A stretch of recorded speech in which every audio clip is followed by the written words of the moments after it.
قبط کا نذرانہ انشاءاللہ آپ سے پیش کرواتے ہیں۔ کتاب الشفا کی جانب آپ کو لیے چلتے ہیں، اور جو بلڈ پریشر کے مریض ہیں وہ توجہ کے ساتھ اس روحانی علاج کو سنیں۔ اول و آخر درود پاک کے ساتھ سورہ آل عمران کی آیت نمبر 134 روزانہ 101 بار پڑھ کے دم کرنے سے بلڈ پریشر کے مرض میں انشاءاللہ شفا ہو جائے گی۔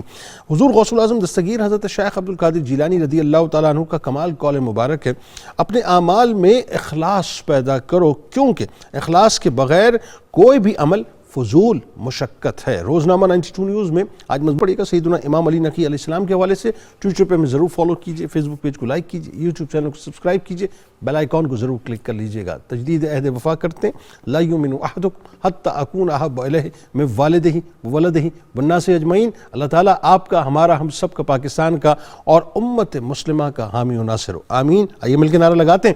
پاکستان کا مطلب کیا؟ لا الہ الا اللہ محمد رسول اللہ صلی اللہ علیہ وسلم۔ جناب